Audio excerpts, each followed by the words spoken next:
Good evening. It's 5 o'clock, so we're going to go ahead and get started because we're going live tonight. Some of the parents at other meetings said, hey, broadcast. So those of you out there, hi, we're broadcasting. I'm Mary McCarthy. I'm the principal here at Wild Peach Elementary. I'm Tara Bullitt. I'm the principal over at Barrow. And this is going to be a rather busy meeting, so we need the kids to find a place to stay and stay there and not be up and running through our videos. Y'all are right in front of the camera. Okay, so here we go. Thank you for coming tonight. We are here to talk to you about a couple of issues that we're facing with our CBISD elementary schools and how we can solve those problems. The first problem that we're facing is overcrowding at West Columbia Elementary. And the second problem that we're facing is low academic performance at Barrow Elementary and Wild Peach Elementary. So let's talk first about the enrollment issue. Our district enrollment has remained fairly stable over the past 10 years. In 2009, we had an enrollment of about 3,081, and currently in 2019, we're at 3,037, so we're down 50 kids, but that's relatively stable over time. But when you look at the elementary enrollment has shifted over the past 10 years. In 2009, Barrow Elementary had 712 students, and currently they have 549 students. Welcome. If you'll sign in, get a snack, and have a seat. In 2009, West Columbia Elementary had 746 students, and they're currently at 841 students. That's up 100, and they are very nearly at capacity. They could take a couple here and a couple there, but with the construction that's continuing to happen at Bar X and Columbia Lakes, there's not room for a continued influx of students.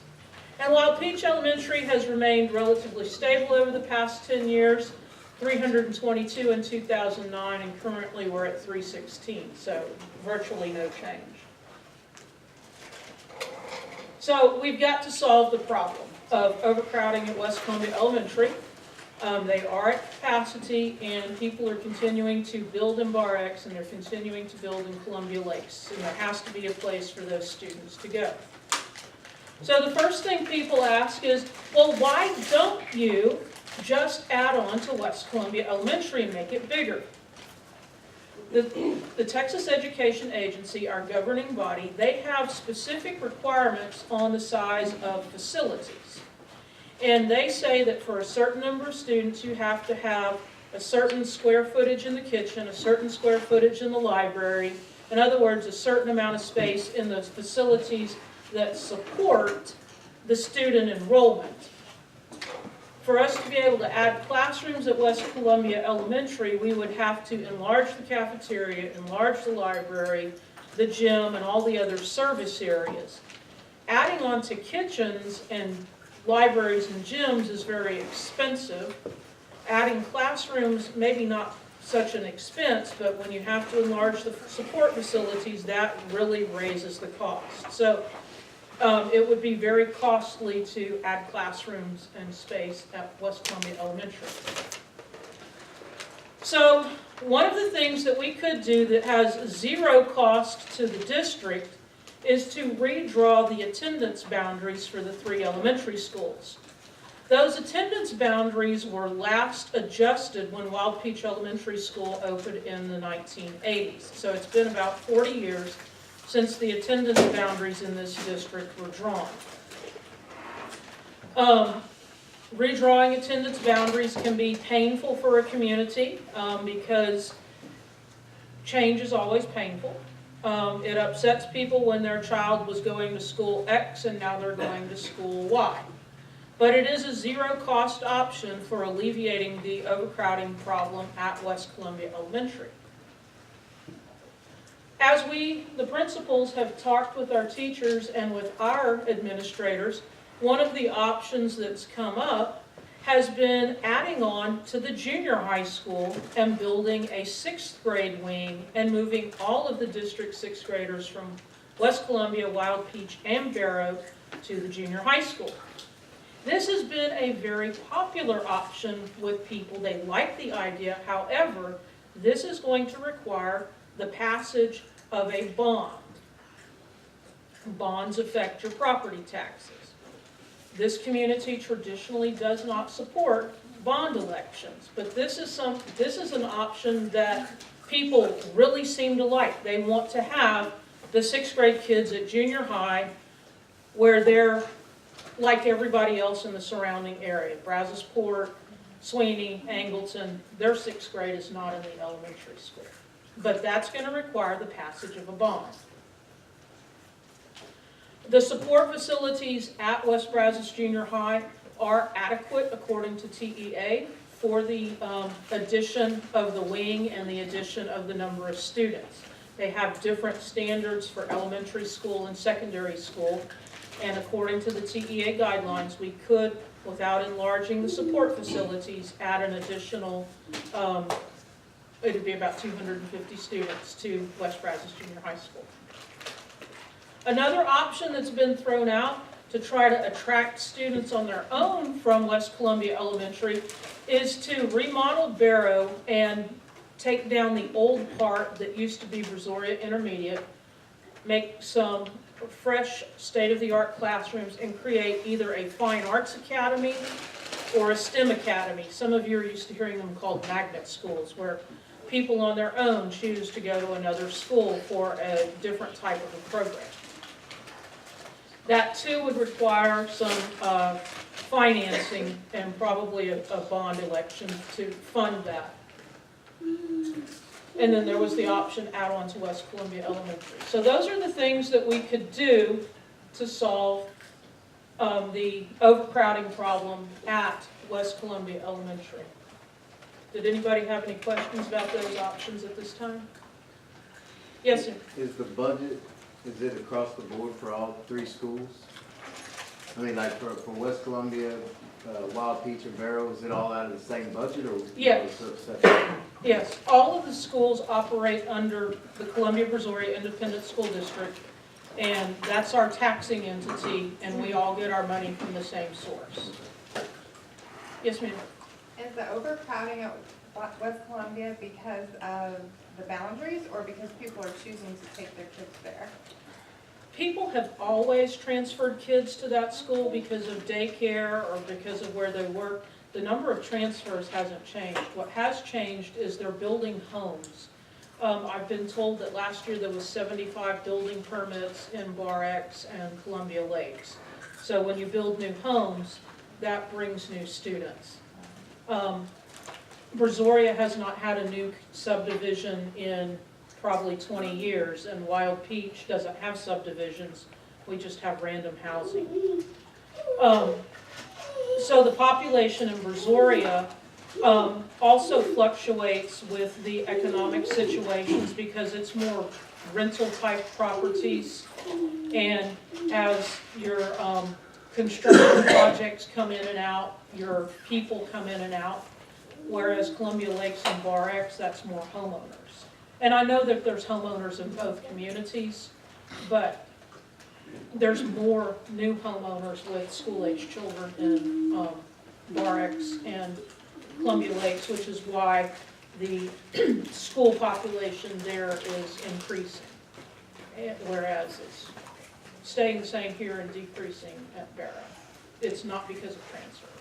Is all of our X our district, or is some of It is not. Angleton? Some of it is Angleton. The far side is Columbia Brazoria, and the side that I would think would come to Barrow is actually districted to Angleton. There's a line that's drawn through there somewhere, and we have no control over that line. Right. So could Angleton take more kids from Bar X, or we can't move that line? We can't move those lines.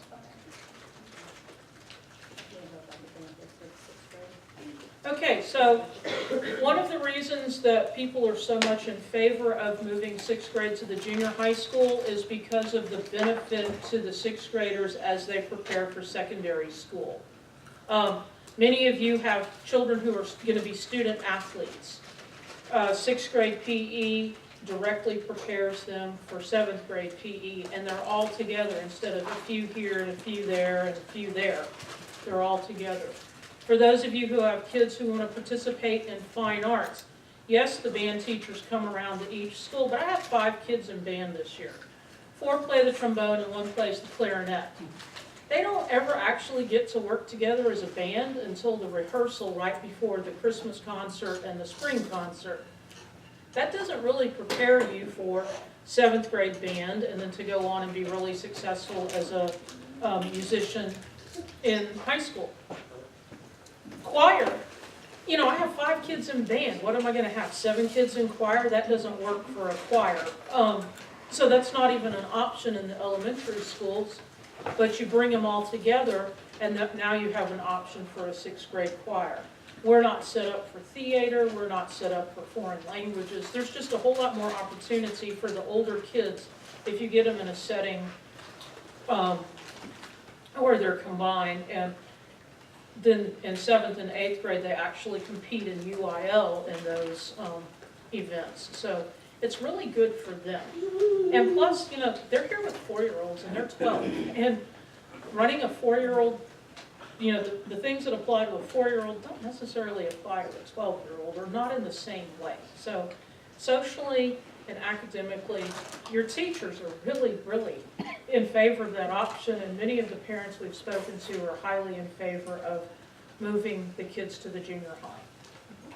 So that's issue number 1, overcrowding.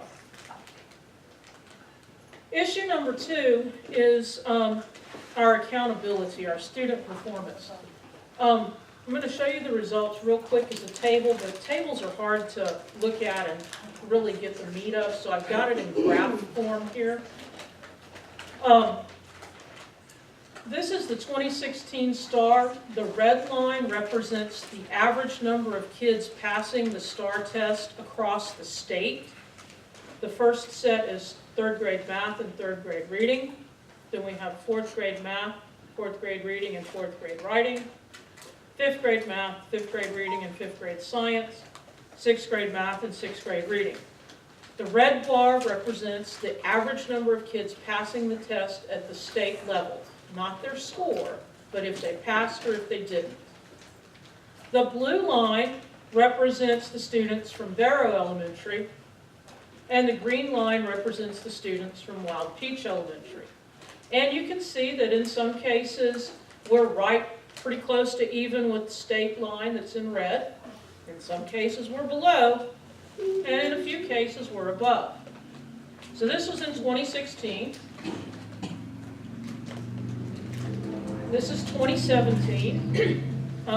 Again, you can see that the green and the blue are close to the red state in some areas and below in other areas, and there's a couple of bright spots where we're above. And here's our most recent year, 2018. You can see that in most cases, the blue and the green are below the state average. So this is something that concerns your administrators, it concerns your teachers, and it obviously concerns you because you're here tonight to listen to us. So we've been talking, the principals have talked, we've talked with our teachers, we've talked with our administrators, we've talked with our school board. What can we do? Well, one of the things that we came up with was, what if we combined Barrow and Wild Peach Elementary? And what if some of the grade levels went to school here, and some of the grade levels went to school at Barrow Elementary? We've tossed out some options, because right now, Wild Peach is a very small school. I have 2 of everything. I have 2 6th grades. I have 2 4th grades. I have 2 2nd grades. There's not anyone for teachers to work with during the day because one teaches reading and one teaches math. She has, in some cases, groups of 2 or departmentalized teaching. And so there is somebody there for them to talk with during the day. If we put the schools together, if we combined and realigned, there would be, you have 4 first grades, I have 2, there would be 6 first grades. So there's 6 teachers to talk about first grade reading problems with, or first grade math problems. There's somebody to problem solve with. Or if you're a new teacher, and yes, we do hire new teachers, first year teachers. Remember your first day on the job, it was kind of overwhelming, and you didn't, even though you'd been trained, you didn't know exactly what to do. Our teachers come in, and yes, they've been to college and they've been trained, but until you actually stand in that classroom on your own and have those kids, you don't really know what you're doing. And when you have a brand new teacher and there's not anyone for her to work with, how does that teacher really get better? How does she solve problems? When she's having a problem with student X, she's got no one to go to say, I've tried this, and this, and it's not working. How does she get help and how does she get better? So that's one of the things that we're thinking is if we combine the 2 schools and went from being very small to having someone else to work with, that it might help our teaching practice. Because working in isolation It's very difficult. is difficult, it's challenging. And education is changing so fast. And I know all of you here have seen the way your children do math, and it's not the way you learned how to do it. Which is certainly not the way I learned how to do math in the 70s, or the way my dad learned how to do math when he was in school. I was doing the new math of the 70s, and now my kids went through school and they were doing even something different. It's still the same math, but it's different, and parents don't always feel like they can help their kids. And a brand new teacher, she struggles too. So this is one of the things that we have proposed, is combining and realigning Barrow and Wild Peach. So we've got some possibilities that we've thrown out. One of the possible combinations is making this school into a early childhood primary school with PPCD, pre-K, kindergarten, and first grade at this school. And then grades 2 through 5 or 2 through 6 if 6 stays at the elementary at Barrow. Well, why this school for the primary? This school is arranged in wings, and very small children need a lot of structure and a lot of attention. If you've got all of your kindergarten in one hall, they're all together, whereas Barrow's kind of more like a labyrinth than a maze, and it's more difficult to navigate, but that doesn't mean that it can't be done. This one's just very, very structured. A hall for you, a hall for you, and a hall for you. Another way to configure it would be to put 5th and 6th grade at this school and pre-K through 4th grade at Barrow Elementary. Those first 2 options don't do anything to help at West Columbia. And remember, we've got to help get some seats open at West Columbia Elementary. So one of the things that we thought of is if Wild Peach became a primary center, PPCD and pre-K, which is about 75 students, could be brought to Wild Peach and make this truly a primary center. And then they would go back to West Columbia Elementary for kindergarten and first grade. But you would have them here for pre-K. And the kids who come to pre-K and PPCD have been identified as really, really needing a lot of service. And right now those services are spread out. And it would be very interesting to have all of those under one roof with all of the services aligned. So that was the thinking behind making this a primary school and Barrow more of an elementary school. Go. What do you want to say? Moving forward, the teachers do like the idea of I having, had a sorry. question. How long would this be for? Because it includes the 6th grade. If we do build on to the other ones, like what would happen if the 6th grade went there? In order for us to build on to 6th grade, the first thing that has to happen is a bond election has to happen, and the soonest that could happen would be in November. If the bond passed, you're looking at about 2 years before a facility is actually operational. So if one of these realignments happened, the sixth grade wing was approved with a bond issue, the sixth grade would stay attached until their wing is open. And that would just Realistically, open up more space once they went. yeah. It, Um, the only way to help West Columbia at this time would be if the alignment between Barrow and Wild Peach took place and we were able to bring the 75 kids off of West Columbia for the PPCD and pre-K. That opened up about 3 classrooms. So, and then the sixth grade load from all 3 schools in about 2.5 years would be able to be moved out. So, great question. Is there another one on this one?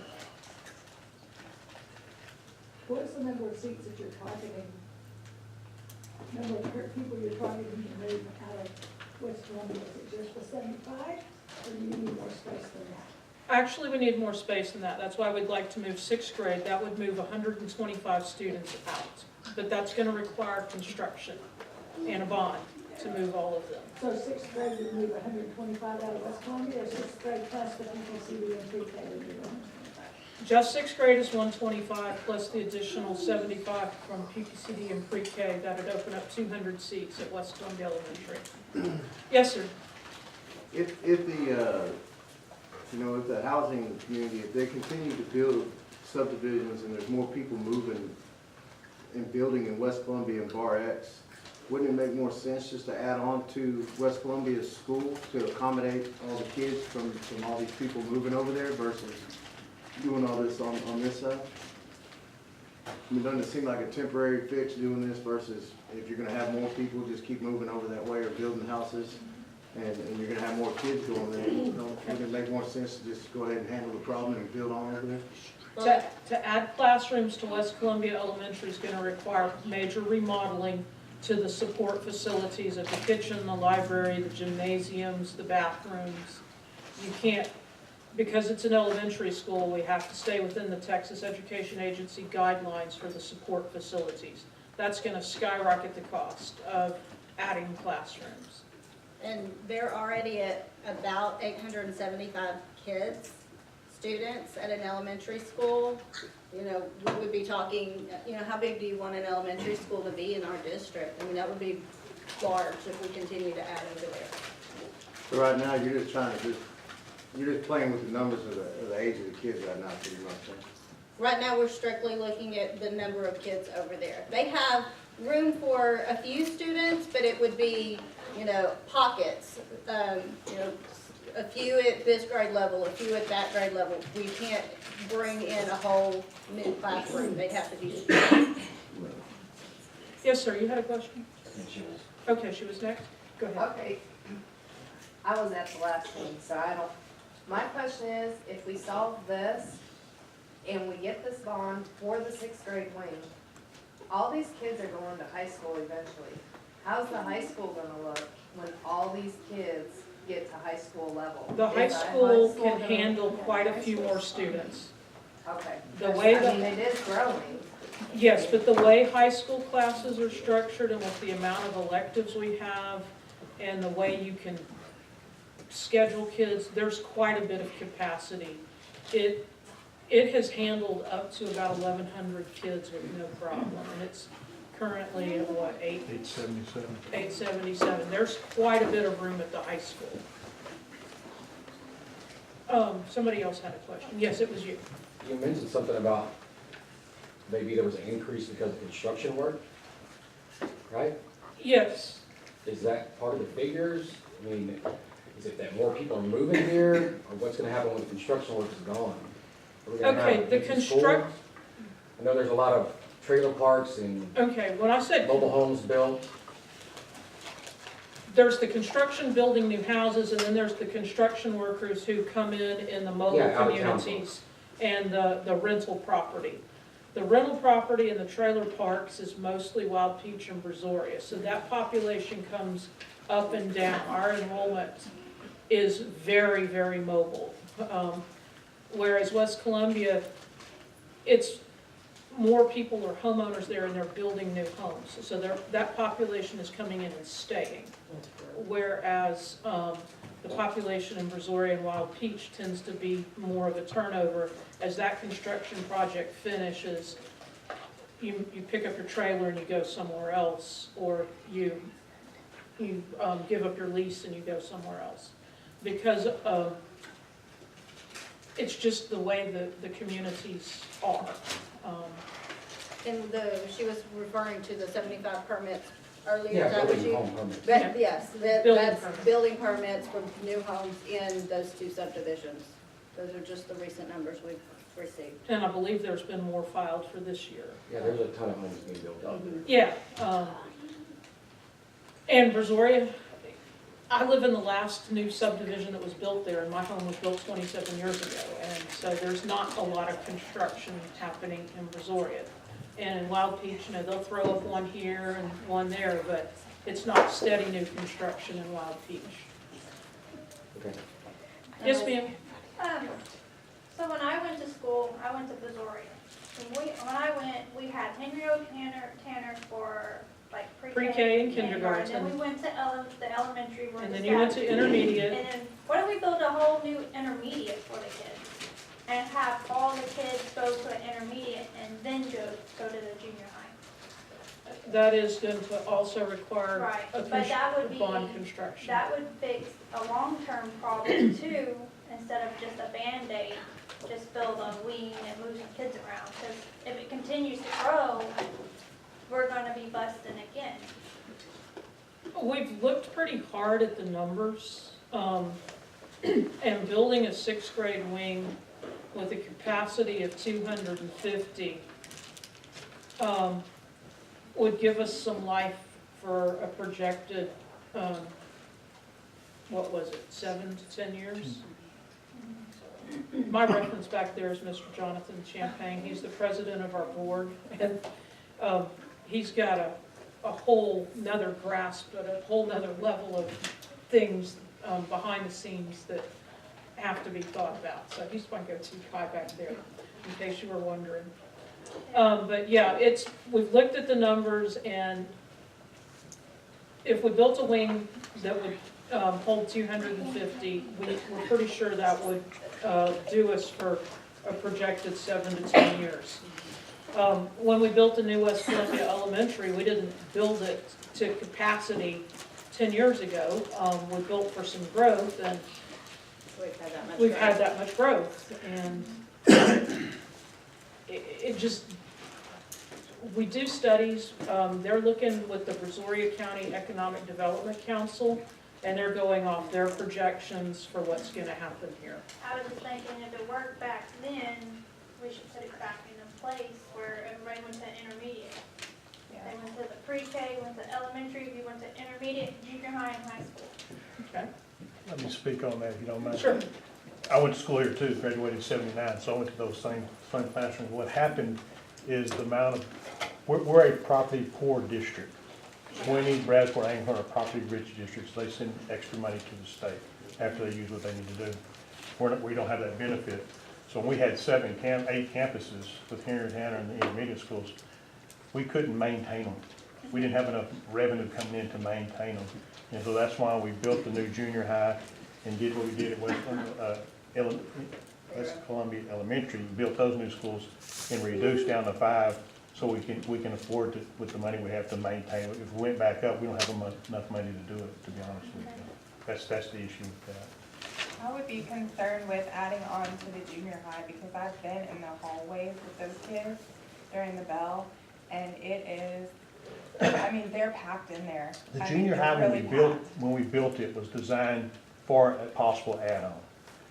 Now, during the time we built that, we went through a lawsuit, fight between the two towns where it was gonna be. I don't know how long you've been around, in the area. But we had a big lawsuit, and that drug out for about 6 to 9 months, and a lot of attorney fees were paid and that. So we lost about $1 million of bond money that would have had wider hallways, so we built what we could with the dollars we had. We've discussed that as a board, at the board level. There's no way of increasing that, so it would have to be done through different time schedules of the way that they would change that. So they would, the wing would be a separate sixth grade wing that attached over by the library is kind of what we're looking at. The architects are in the process of drawing this up and giving us figures on it.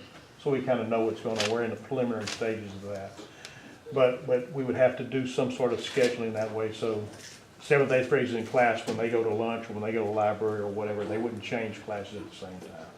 And they would be in their own wing, so if when they do change actual classes, they won't be going over there in the halls. They'll be in their own hallways over by themselves, so there wouldn't be any more congestion from that. So the only congestion would be at lunchtime or going to the gym at that point. And we could schedule that with bells to people from interacting at that point in time.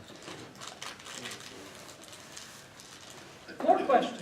I haven't heard anything from y'all back there.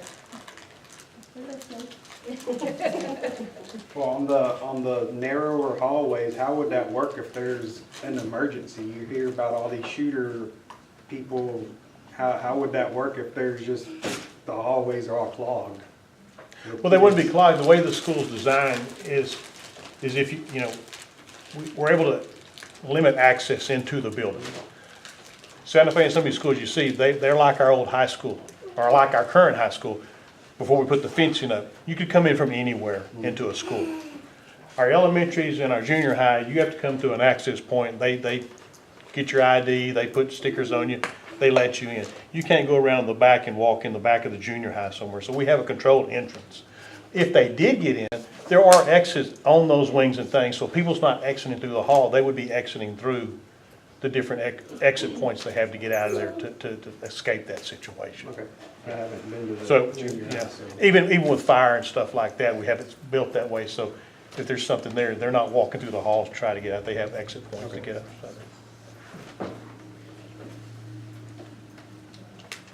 Questions from here? Questions over here? Questions from the back? For y'all that are new, I'd just like to speak. I think they're doing a great presentation. When they show our grades here at this school, don't. West Columbia Elementary is in the same state we are here. It's district-wide. What they're trying to do, when the board first looked at it in August, we realized we have a crowded situation in West Columbia Elementary, so we're looking at next school year. Our proposal, our thoughts were, one, we would do nothing, and if any new students come, we're going to bus them to this school or to Missouri from West Columbia, which we've done in the past. Or two, we'd realign the district, the school boundaries. Our principals got together with their teachers stuff, and they came up with this proposal, which is a neat proposal. It helps out the situation over there. It's a different proposal, and it's thinking out of the box, really, to try to help the teachers out, help their situation out. There's proven case studies that you can get that, the more teachers you have at a grade level, the lower you can get your class size down, the better the students learn, the better the grades are. We're looking at this as a proposal to possibly be able to see if that's true or not, I guess, as a test study, because all the research says it. So this is one of the options we're looking at. From a board's perspective, we had already started looking at future growth in the district. We're looking 10 years down the road, and the projections, like you said, the Missouri County Economic Development. The college also does studies, and we try to use their studies so we don't have to go pay for one. And the growth coming in the county, we feel like the bond proposal was coming, whether it comes in November or where it comes a year from now, or 2 years from now, however much time we bide with whatever process decision we make, we'll still have a bond down the road to handle growth at some point in time. So, just give you kind of overview from that side. Okay, Yes. I'm sorry, but this one I can't tell if you're looking at me. Sorry. How much effect does the fact that we're an open district affect overcrowding at West Columbia? It doesn't. We've always had transfers. The number of transfers hasn't increased it stays pretty steady from year to year. So that wouldn't help if we closed it? Like it wouldn't help with the number that if we did do that? There's only about one classroom with the transfers from inside the district over there. And some of those are included from outside people outside. Honestly, I don't know the number, but I don't, in our There's whole, in our whole 46 district, there's not a lot of outside people that come to our district that I'm aware of. It's not a large number There's district-wide. 46 kids from Wild Peach that are currently going to West Columbia. And if those 46 kids were sent back here, this school would be busting. So what is our biggest concern at the Well, we have meetings? two biggest concerns. That was on our first slide. Number one was West Columbia Elementary is overcrowded. And number two is we're concerned about our academic performance at Wild Peach Elementary and at Barrow Elementary. So we have two concerns, two separate concerns, overcrowding and academic performance. And we were talking to address the overcrowding by, there was several options that were brought up, adding on, redrawing boundaries, adding a wing, creating a magnet school to solve the overcrowding problem. And then we were talking about how can we solve the academic problem. And your teachers and principals are thinking we would like to have the opportunity to collaborate with other people who do the same thing as us during the school day, which is the benefit to combining the two schools and having some grades here and some grades there. Yes, ma'am. As far as West Columbia, how do they feel about this? I mean, I touched base about this last time, as far as nobody from West Columbia is here, and one of the issues we're bringing up has to do with West Columbia, but we haven't heard any of the parents or any of the administrative from West Columbia what they would like to do. I mean, Do they have the same academic issues as these other two elementary schools? their scores are still low. They're still. They're comparable. If you look at the graph, it looks just like that. Okay. The reason West Columbia is not here is because the board is going to make a decision, you know, like I say, we're going to make a decision for the start of the next school year. The two decisions we were looking at was one, doing nothing and busing new kids to these two, to Barrow or to Wild Peach. Or two is looking at redrawing the boundaries. We were going to do one of those two sometime probably before April so we could set next year's school system up.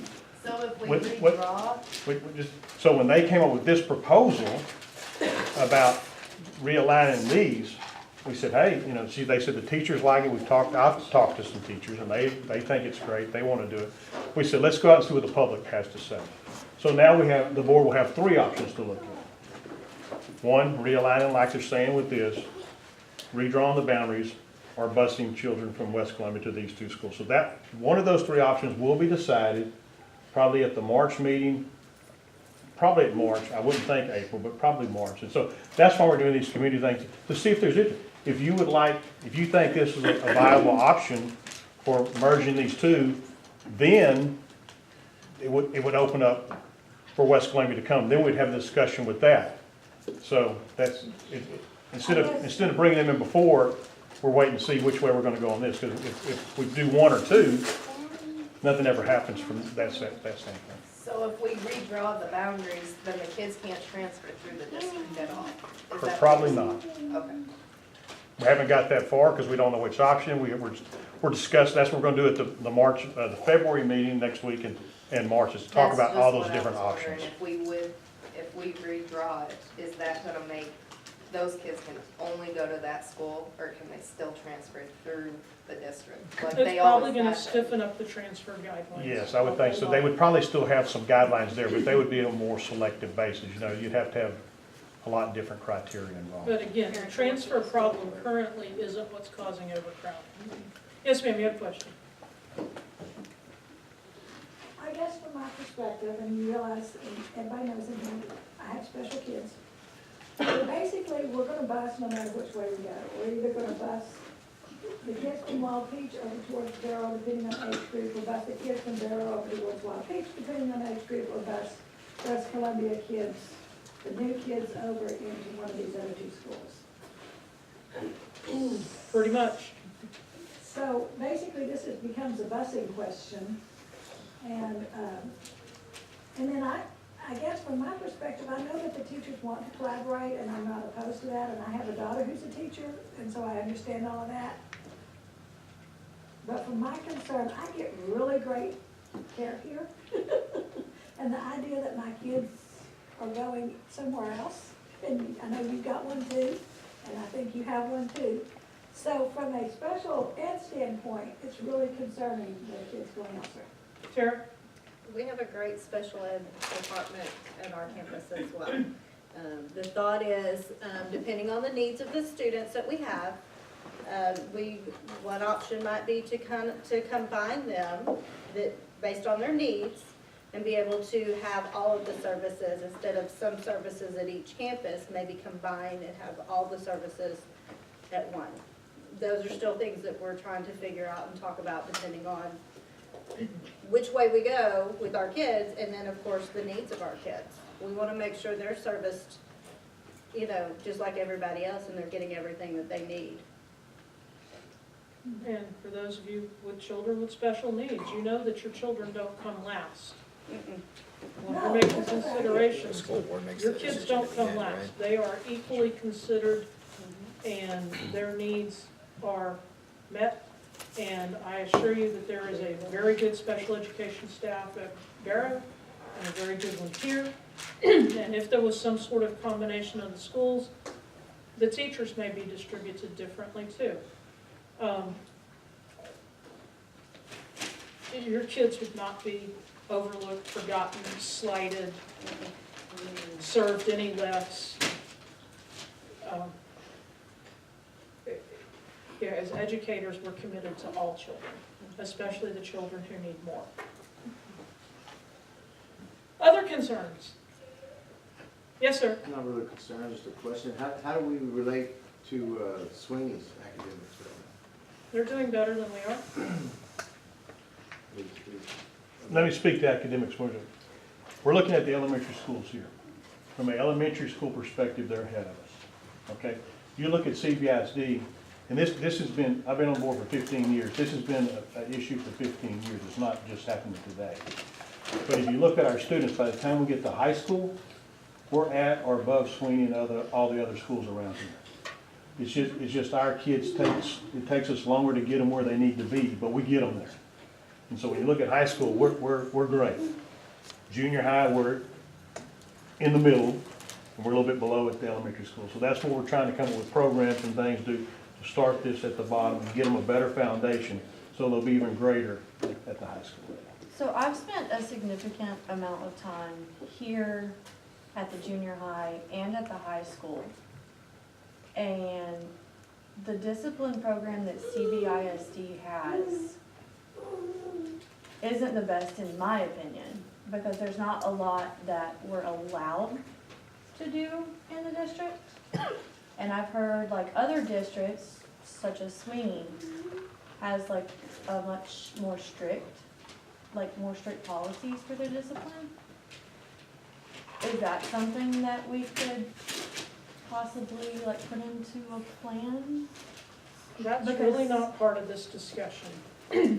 Well, if we're talking about test scores, it could be, because like I said, I've spent a lot of time here, and I mean, we have some difficult kids here, and of course we're gonna have difficult kids in every district. But if there was some other policy to where we could possibly take the kids out of the class, we could change the discipline policy to be more strict, then teachers could focus more on working with the kids. I think each campus has a program in place. We have behavior interventionists. We each have our own program and a way and a system to work with children that might need a little bit of extra attention because of their behavior choices. And we're trying to also help them grow to make better behavior decisions so that they are not losing their education or interfering with others' education. So each campus, we do have a program in place. Well, I know that. I was just talking about possibly being able to change the policies to where we could be more strict, because I know that Ms. McCarthy, there's not a whole lot that you can do. I mean, we have ISS, but there's guidelines with that, and there's not a lot allowed here in the district, and there's a lot of kids who misbehave in the classroom. Well, and we want to work with our students to learn good behavior choices. So we do have a restorative discipline plans that we follow to help them with their choices. Yes, ma'am, you had something you wanted to say? Can I express something on what she's talking about? Yes, ma'am? Okay, so it's more parent involvement. If there was more parent involvement with their kids, they wouldn't have the discipline problem that we have in the schools. And with this school district, the way that it's set up, and we're so, as a poor district, as he said, that what do we have? We have a lack of parent involvement. How many people are here? Well, I understand that, I mean- but there has to be some way Here's an That- idea, that that can work. put it back on the parents. Your kid acts up, come get them. Exactly. When mama and daddy can't work because we're having to come get Johnny, guess what? Johnny's gonna start acting right because they can't afford to be coming and getting him or getting the babysitter. You know, send them home. They And can't that's, act that's right. my point, because I've been one of the poor people. We Mhm. keep them in But- ISS and don't send them home because the state of Texas gives them money, gives the schools money based on attendance. So until we get rid of that law, that will never Keep happen. them until 10 o'clock and then send them home. I'm just saying there has to be Yeah, something. this discussion is getting us very far off topic of what our 2 points are. This is a discussion, y'all need to come to the school board and we'll have that discussion. And while we're mentioning the school board, our next school board meeting is next Tuesday, February 19th. It will be here at Wild Peach Elementary, and it will be in the cafeteria. If you come to the school board meeting, there's going to be a sign-in sheet, because we like to know who's here. If you wish to address the school board, there is a sign-in sheet for citizens to be heard. You have up to 5 minutes to address the school board. That means you talk, they listen. If you want to be on the agenda for the future school board meeting, the school board, or the school district secretary, Deb Guillory, is who you would get on the agenda with. But the board wants to hear from you. They are inviting you to come to the February board meeting. They are inviting you to sign up for Citizens to be Heard.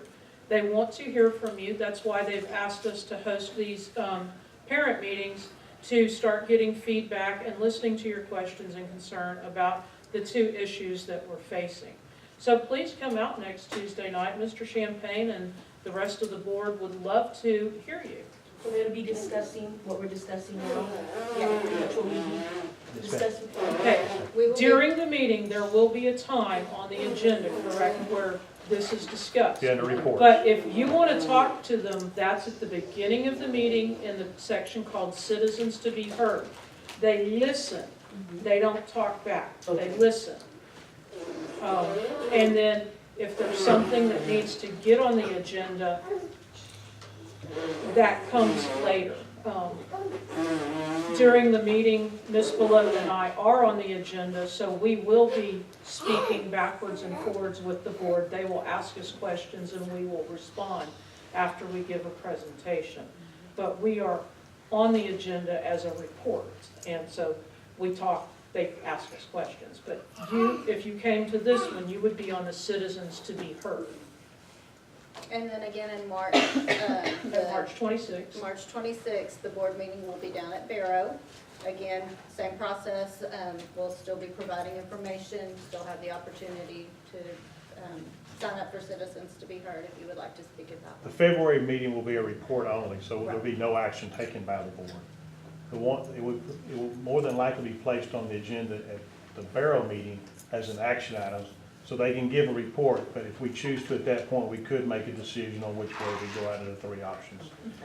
And then we could table it until, if we don't have enough information until April, but April's the last month we can make that decision and implement it for next year. So, but we're looking at probably doing something at the March meeting.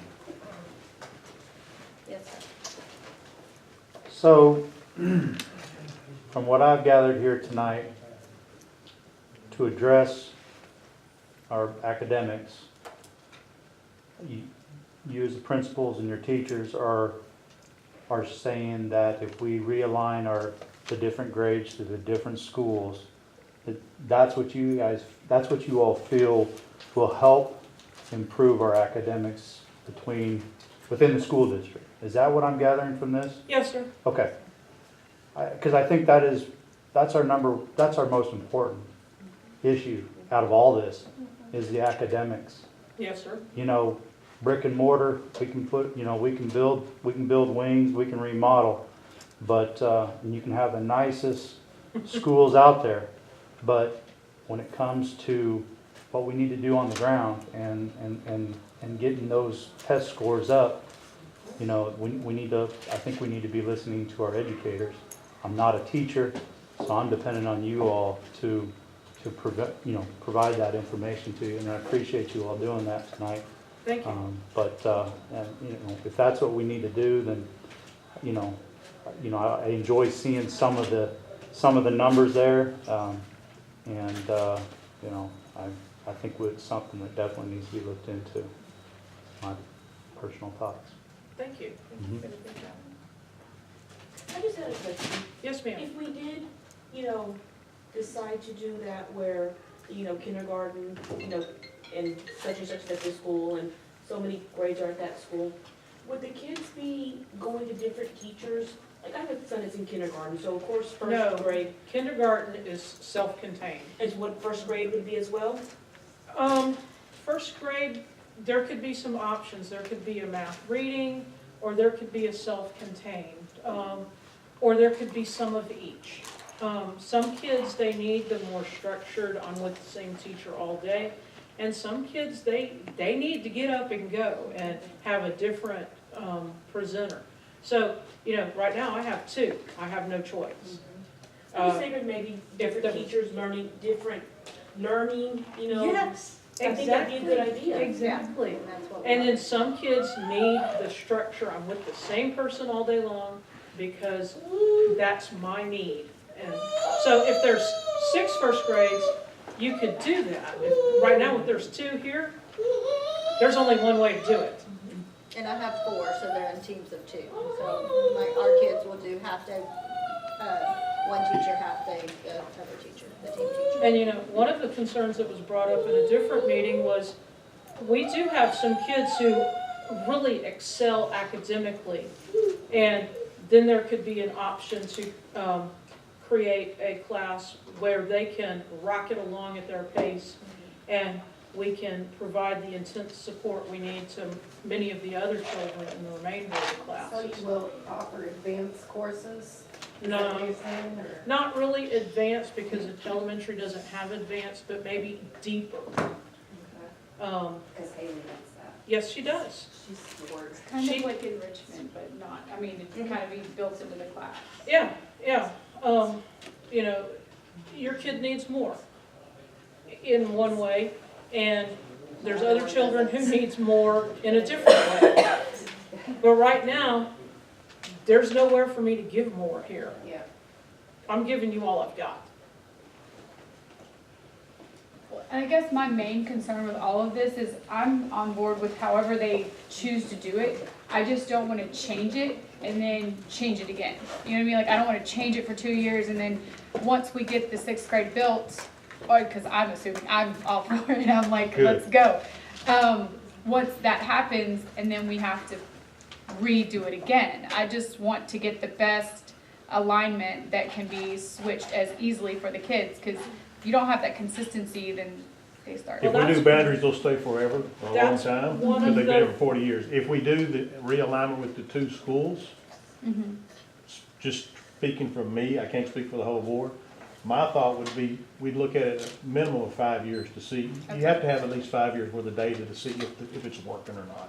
The first year's gonna be experimental, then you start tweaking it, and then usually the 4th year, when you actually see big jumps based on the past history of things that I've seen in this kind of stuff. So in my mind, if we make this move, we're looking at a minimum of 5 years regardless. The 6th grade would go over there, but the Barrel Wild Peach would stay for at least that period of time. And if we saw for some reason after 5 years that it's not working, then we would talk about going back to community schools or something else if we felt like it wasn't working at that time. It's my thoughts. Yes, sir, you had a question? So you're talking about realigning only the 2 schools, not the 3 elementaries? we'd be doing it the way they're talking about, as far as saying PPCD through first grade here and second grade through sixth at Barrow. If that is what's approved, then we would look at bringing the PPC and pre-K from West Columbia over here to free up the classrooms over there. Yes, but if we don't do this here, there's no need to talk about the PPC and kindergarten over there. So it's a factor of that. And to be honest with you, most of the support, you had 2 meetings, right? 3, Yes, sir. 2, and we had 3 here, so we had 5 meetings. Most of the support coming back from the parents is they would like to see Barrow and Wild Peach do the realignment is what I'm getting out of it. So to me, I'm leaning towards that unless something, a bunch of people come the next 2 meetings and say, no, that's not And what we sixth want. grade, yes. And then But that's we're gonna working on the take- bond on the second side. That's gonna so- take this community coming together and saying, you know, it's gonna hit me here, but my kids and your kids and your kids are worth the investment. And this community traditionally does not support bond issues. The one 5 years ago passed by 12 votes, and that did not affect taxes at all. It was a refinance of bonds, didn't affect taxes at all, 12 votes. The 2007 and 2008 bond issues failed by 70% and 80%. One of those would have rebuilt this school, and the other one would have significantly remodeled Columbia High School. They were defeated 70 and 80%. Prior to that, many bond issues were defeated. However, there was one that built the West Columbia Elementary. Guess what? The voters in that side of the district passed it, and this side of the district didn't vote for it. When Barrow was constructed, again, the support came from Barrow, and there was no support from West Columbia. So for something to happen, we're going to have to rally the community to support all of our kids and our future kids. For those of you who are 65 or older, your taxes are frozen unless you reconstruct or build or improve your home, and then your tax rate changes. But you know, the older homeowners who don't have kids in, their tax rate's frozen at 65. It's going to affect people like me. I don't currently have kids in school, but my future depends on all of these kiddos and what they do. I'm going to be old one day, need them, and you're going to need them. And if we don't invest in our kids, and sometimes that means investing in brick and mortar, then we're not investing in our future. So it's going to take this community coming together and saying, I am willing to invest in the future of our children, and this is what we think is good, is to add on a 6th grade wing. And for that to happen, we're going to need your help. If the board decides to go forward with building a 6th grade wing, there would be a facilities committee established. And we would probably be inviting some of you to join that facilities committee, correct? Yes, ma'am. And then the soonest it could come on a ballot would be November, possibly May of next year. We would need people like yourselves to help us get the support that it takes to get a bond issue passed. Yes, ma'am? If we do have that meeting, is there any way possible that we could have possibly an interpreter? Because we do have a lot of Hispanics in this community. And Por supuesto. so, you know, I'm just saying, you know, you're looking around and there's not a lot of Hispanic families here. There were some in the previous meetings, Okay. but yes, we can have a You know, translator. there's a lot of Hispanic people, just, maybe that's an option, I'm just. Of course. Are there any other concerns? We've had you here for about an hour. Yes, sir. How was the junior high built by bonds, or how was? Yes. All construction is built by bond. Okay. You So have- how often like you mentioned that the other bonds, they failed miserably, could we bring something up that maybe No. 20 years ago was voted down, but, I mean, Sure. Yes, Okay. you could bring that up, but the things that were on those old bonds, you know, those issues were worked around, and, you know, you find a little bit of money here and a little bit of money there, and over the past 10 or 12 years, although they've not built a new Columbia High School, they've been able to work with what they've got and make improvements to it. We found some money and built a lift plant so that the toilets here work all the time, and you don't have to have Bo-Johns out on the playground for the kids when it goes down, which was what used to happen here when it rains. So what happened, the 2007 and 2008 bond issues, those are no longer something we need. We're here in 2019, and it's something different. Well, the goal is gonna be not to allow this to grow so big that you start getting a lot of, in other words, don't throw the gym floor for the high school in the same bond. You're right. Well, yeah, and that's. The bonds that fell, we passed the bond for the junior high, and we had the lawsuit, and there was a lot of town fightings. West Columbia was already fought. I mean, like I said, I grew up here, and there's always been fighting here, but it's gotten better, a whole lot better. And the bonds were big for us because we tried to fix everything at one time, and it didn't go. So we have learned from our We're looking, mistakes. we've learned from it. We've gone in and we've better maintained our facilities. We've added on through penny pinching a lot of different things. Added on this gym out here, the classrooms here. We added the gym behind the junior high, and a lot of other different things that we've done through that. And our biggest issue is because of the communities. I mean, Brazoswood just passed a bond. They're going to build a new junior high at Brazoswood. That's $126 million for that one school. Our junior high 12 years ago cost us, I think, $14 million. So that's how much things have gone up. They're looking at building an elementary school over there for like $25 to $35 million. So we're trying to do it economically, that our community can afford, but it's going to be functional for our district for a period of time. When they bought that land for the junior high, was there? The land was donated, it was free. Oh, so was there ever any thinking, well, we have this big property, maybe in the future we could build something else that we could get rid of this school, and make one big, like, elementary? It was never thought of to do that, but it was thought of to bring the sixth grade at some point over there. That was gonna be our expansion and relief valve from our elementaries when we built that school, was to bring sixth grade over there. There was a lot of discussion at the time we built that, of doing that at that particular time. And because of the lawsuit and the attorney fees and the cost factor of money going up, construction costs going up that period of time, that was no longer an option at that particular time when we did that. And we don't want to create a mega elementary school. No. She knows her children and her parents. I know my children and my parents, and I know their academic needs.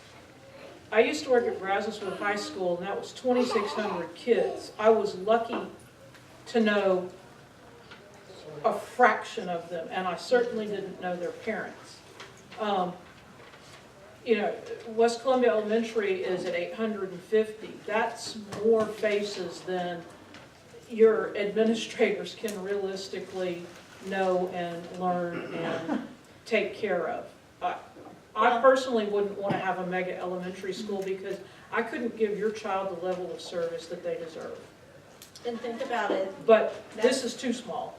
the West Columbia Elementary School has almost as many students as our high school has. I think like 30 students difference or something like that. Less than It's not 50 very many, less than It's 50. crazy, it's crazy. So, I mean, really, On we the want it's crazy. an elementary school bigger than your high school in our district. And your principals don't. Yeah, I don't want my kids going to, not at that age. No, they need to be in smaller classroom sizes, a smaller school, because it doesn't scare them. I mean, they like being I like comforted. small. I mean, they know all And the combining teachers. our two schools, you're not getting into that mega size. Right, You're still getting, small. there would be about the 300 kids here, and there would still be about the 550 kids there. And that's manageable, and you can get the personalized service that you want. It's more little kids in one place and more bigger kids in one place, but it's still the same number of kids per administrator and per teacher. But And really, it's about equivalent number of teachers per grade level is about equivalent to what West Columbia currently has, if we combine our two schools. yes, ma'am. So if the littler kids come here and the older kids are at Barrow, would the sixth grade still need to go eventually? Eventually, Okay, but that's that gonna, wouldn't Yes. alleviate West Columbia enough. Not immediately it would give them 75 seats. If we put PPCD, pre-K, K1 here, it would immediately take the 75 pre-K and PPCD seats and vacate them, which would free up 3 classrooms in August if we did this combination of the 2 schools.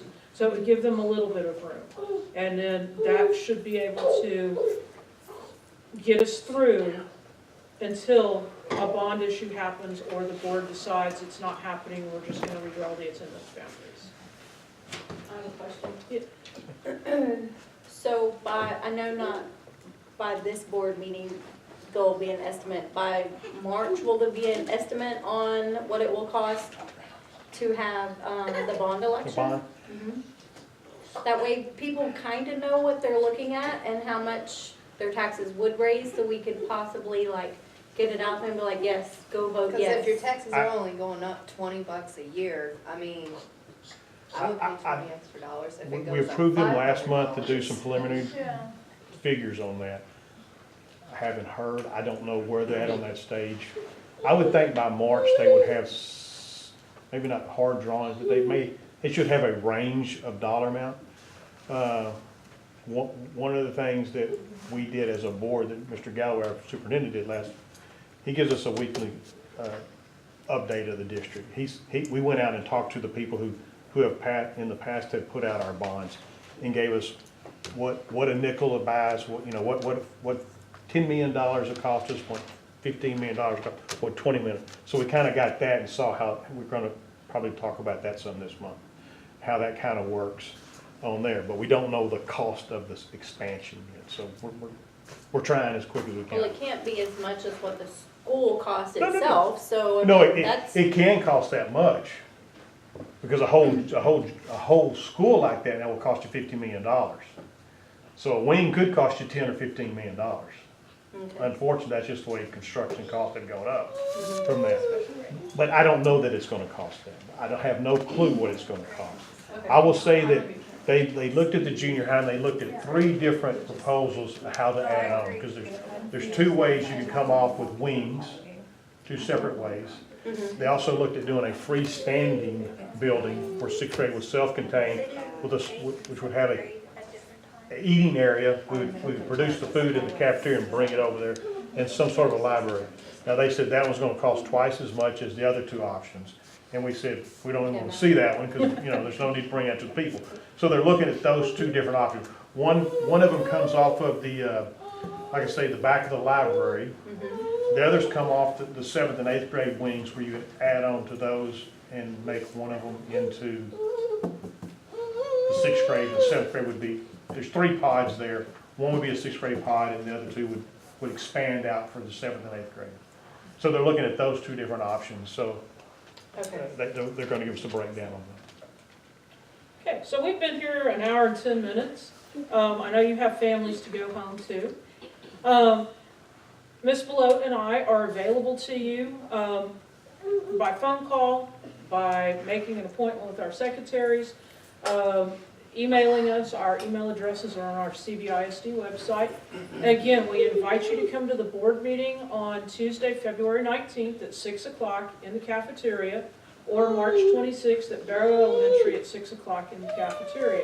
And we thank you so very much for being here tonight. We'll be here for another couple of minutes if you have another question to address, but thank you for coming. Thank you for your questions. You've had great questions. You've had great concerns. And we appreciate you showing up and being here for us. Thank you. Thank you. Thank you. Thank you.